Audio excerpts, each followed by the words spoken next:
Hey YouTube, it's Amber here. Okay, so many people have asked me how to cook stew, Georgia style, because around here we take pride in our barbecues and our stews, and some of us spend all day long outside cooking a hog in the ground, doing a deer. You know, we go all out, us Southerners do. Well, I am the generation, unfortunately, sad truth, of laziness. Video games, 2,000 or 3,000 channels. So, anyways, I'm going to tell you the easy, lazy way. Now, don't nobody know that this is done this way. They think I spend all day on it. Here are the ingredients. So, y'all can, let me back up. Y'all can pause the video to get all of that wrote down. Cream corn, whole kernel corn, 2 cans of pork barbecue in a can, and beef barbecue in a can. You get 2 cans of each, pork and beef. Then 2 cans of chicken, whole breast chicken, and then a big old can of petite tomatoes diced. Okie dokie.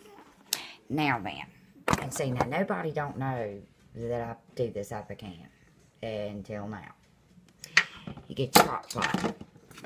Ta-da!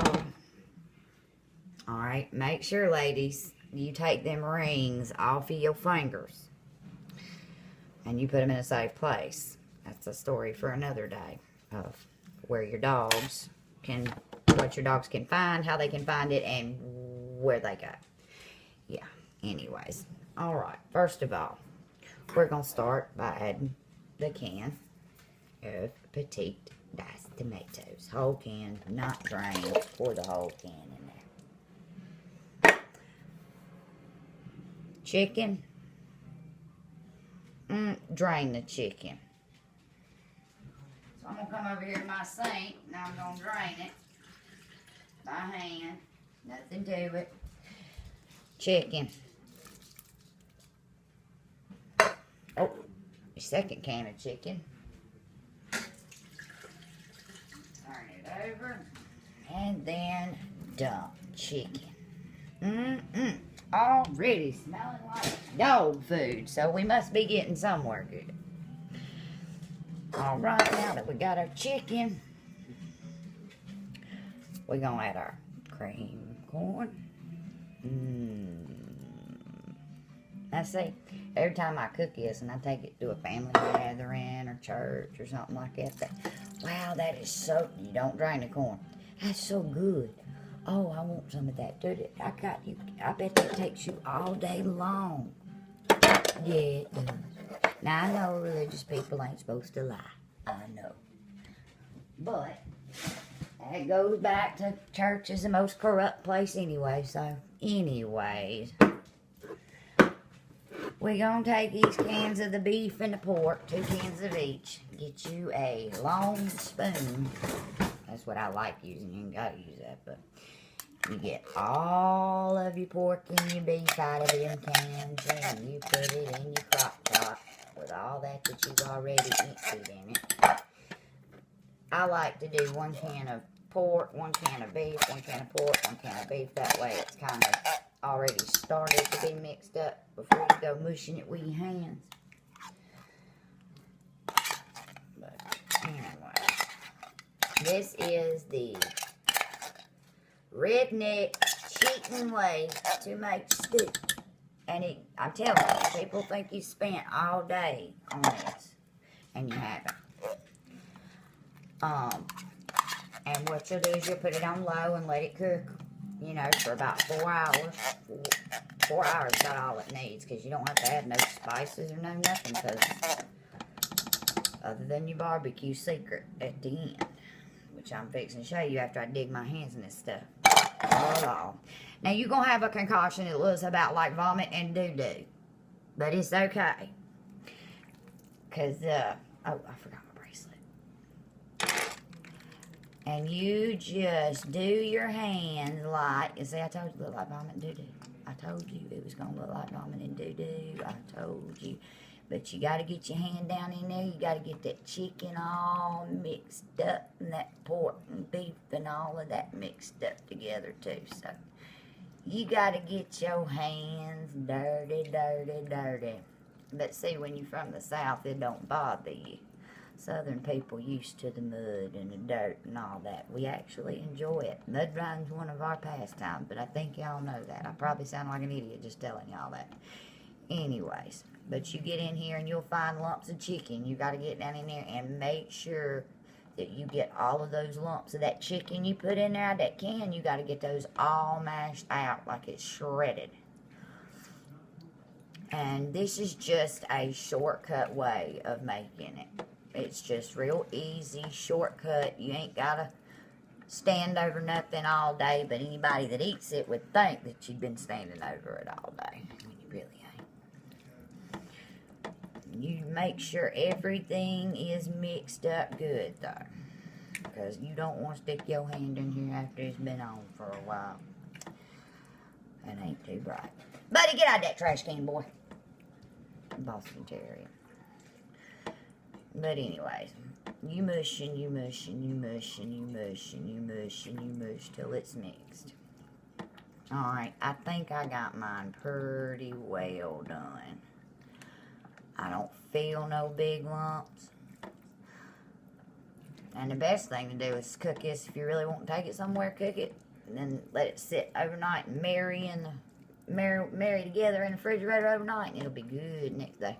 Oh, for any northerners or somebody don't know southern language, marry together means it's going to sit there and the flavors and all that stuff is just going to join together and sit and steep. Well, y'all, yeah, I'm going to give up on explaining anyway. Alright, now then, I've got it mixed up. And it fills a small crock pot up. Only reason I'm using my small one is because I did some broccoli and cheese. And I had to use my big one, and yeah. So, put y'all right here while I rinse my hand off. I got a killer broccoli and cheese soup recipe, but I'm sure y'all don't care for another crock pot recipe. And yes, my walls are dirty, so what? I ain't got time to be cleaning all that much. I always say a messy kitchen is a sign of happiness. Okay, back to what I was saying. It's going to look all... There you go. That's what it looks like.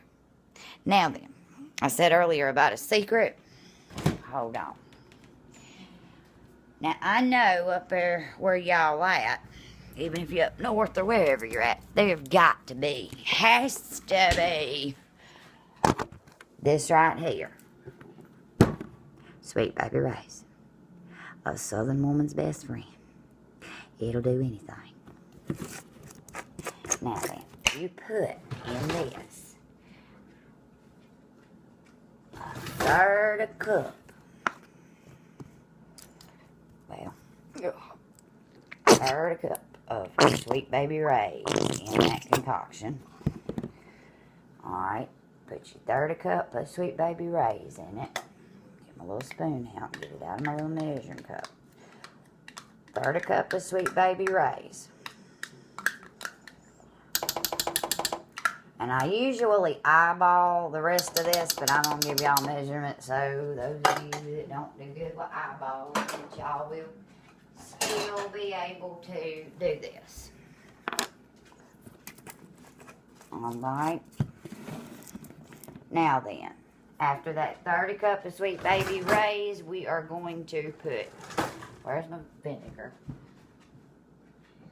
Here's my vinegar. Alright, here's my white distilled vinegar.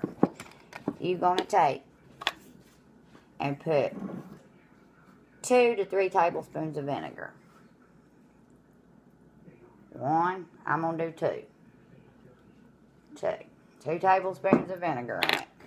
Alright, now then, after you put your vinegar back and your Sweet Baby Ray's back, last but not least, a redneck's favorite thing on anything, and that's redneck man's favorite thing on anything, and that's some Texas Pete hot sauce. If my dog don't run off with a cat. And you just sprinkle that in there till you desired. I'd give it about 5-6 good solid shakes. It gives it flavor. And let me just pick y'all up real quick. Get y'all back up here. Alright, and that Texas Pete just gives it good flavor. Men love hot sauce, or redneck men do. All the redneck men I know do. My husband puts it on everything from oysters to crackers to casserole. You name it, I've seen him put hot sauce on it, and some of which I'm going, that is disgusting. But whatever. Alright, now then. Mix it all up real good.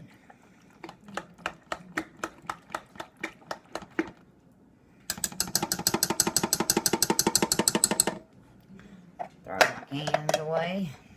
Y'all be right back. Just hang on a second.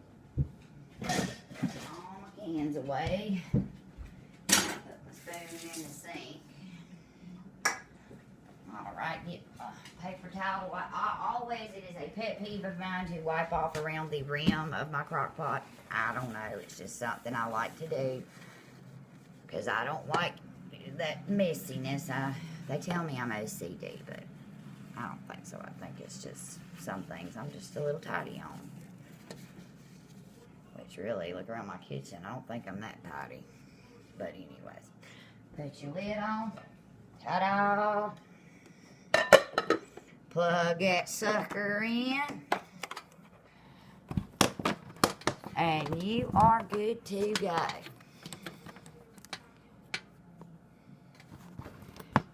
And it'll sit there and cook on